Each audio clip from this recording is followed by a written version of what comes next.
Friends, आज मैं आपको अयोध्या कांड के बारे में सचित्र वर्णन करूंगी। इसके पहले मैंने बालकांड के बारे में आपको बताया था और इस आप रामायण का पूरा आनंद उठा सकेंगे। लेकिन इसके पहले मेरी आपसे रिक्वेस्ट है, मेरे चैनल को अभी तक सब्सक्राइब नहीं किया है तो लाइक और सब्सक्राइब अवश्य करें।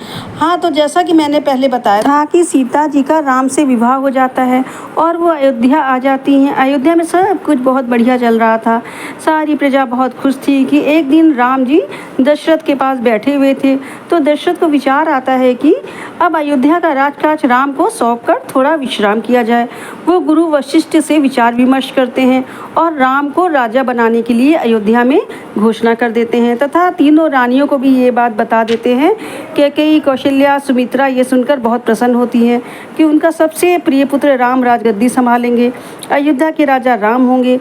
जब ये बात कैकेयी की दासी मंथरा को पता चलती है तो वो कैकेयी को भड़का देती है कि तुम अपने पुत्र को राजगद्दी दिलाओ, नहीं तो जिंदगी भर तुम्हारे पुत्र को राम का दास बनकर रहना पड़ेगा। परंतु कैकेयी मंथरा को डांट देती है, परंतु मंथरा उसको बहला फुसलाकर मना ही लेती है और राजा से अपने 2 वरदान मांगने के लिए कहती है जो पूर्व में राजा दशरथ ने रानी को देने का वचन दिया था।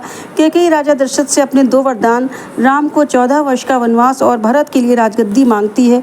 तो राजा ये सुनकर अवाक हो जाते हैं और उनका विश्वास ही नहीं होता। सबसे ज़्यादा राम को चाहने वाली ये कैकेयी क्या कह रही है। वो उसे बहुत समझाते हैं पर कैकेयी उनको खरा खोटा सुनाकर कोप भवन में चली जाती है। जब राम को ये पता चलता है तो वो अपने पिता के वचनों का पालन करने के लिए 14 वर्ष के लिए वन जाने को सहर्ष तैयार हो जाते हैं। उनके साथ सीता और लक्ष्मण भी वन को चले जाते हैं, जहाँ अयोध्या में सरयू नदी पार करने के बाद वो चित्रकूट पहुँचते हैं और वहाँ विधि पूर्वक पूजा पाठ कराकर घास फूस की झोपड़ी बनाकर गृह प्रवेश करते हैं और राम जी अयोध्या द्वारा लाई गई मिट्टी को अपनी कुटिया में बनाए गए पूजा के स्थान पर रखकर नमन करते हैं। इधर राम के वन जाने के बाद राजा दशरथ अस्वस्थ होकर अर्धमूर्छित पड़े रहते हैं और राम राम रटा करते हैं। एक दिन राम राम कहते कहते वो अपने प्राण त्याग देते हैं। प्राण त्यागते समय उनके पास उनके कोई पुत्र नहीं होते हैं। भरत और शत्रुघ्न अपने ननिहाल गए हुए होते हैं। उनको अयोध्या में क्या घटित हो रहा है कुछ जानकारी नहीं थी। उनको अयोध्या बुलाया जाता है। अयोध्या आने पर राजमहल में सन्नाटा देखते हैं तो उनको कुछ अजीब सा लगता है और कुछ समझ में नहीं आता है। वो सीधा अपनी माँ कैकेयी के कक्ष में पहुँचते हैं, जहाँ कैकेयी आरती का थाली सजाए उनके स्वागत के लिए खड़ी थी। परंतु माँ का वेशभूषा देखकर वो आश्चर्यचकित हो जाते हैं और पूछते हैं कि ये क्या हाल बना रखा है आपने, माताश्री, राजसी वस्त्र आभूषण क्यों उतार रखे हैं। तो कैकेयी उनको बताती है कि राजा दशरथ स्वर्ग सिधार गए हैं। और जब वो राम, लक्ष्मण, सीता, भाभी के बारे में पूछते हैं तो वो सब कहाँ हैं। तो कैकेयी उन्हें सारी बात बताती है और खुशी खुशी कहती है अयोध्या में राजा भरत अब तुम हो। तो भरत उन पर बहुत नाराज होते हैं और कहते हैं तुम मेरी माँ हो ही नहीं, तुमने ऐसा कर मेरी माँ होने का अधिकार खो दिया है। कैकेयी को बहुत पश्चाताप होता है, उसको अपनी भूल का एहसास होता है। भरत और शत्रुघ्न राम को वापस अयोध्या लाने के लिए निकल पड़ते हैं।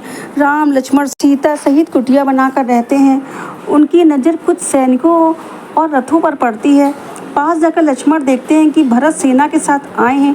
वो बहुत क्रोधित होते हैं। उनको लगता है कि भरत युद्ध के लिए सेना लेकर आए हैं, परंतु राम उनको धीरज बंधाते हुए कहते हैं कि अपना भरत ऐसा नहीं हो सकता। तभी भरत तीनों माँओं के साथ राम के पास आकर चरण स्पर्श करते हैं और गले लगाकर रो पड़ते हैं। राम जी अपने माँओं का ऐसा रूप देखकर भरत से पूछते हैं अयोध्या में सब ठीक ठाक तो है, माँ ने ऐसे वस्त्र क्यों पहने हुए हैं। तो भरत उनको पिता दशरथ के अब इस दुनिया में ना रहने की बात बताते हैं। राम, लक्ष्मण, सीता बहुत दुखी होते हैं।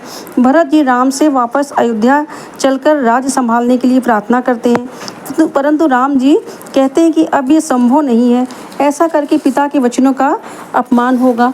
तो भरत जी राम की खड़ाऊँ लेकर उसको मस्तक से स्पर्श करके अयोध्या के पास कुटिया बनाकर रहने लगते हैं और वहीं से अयोध्या का राजकाज भी संभालते हैं।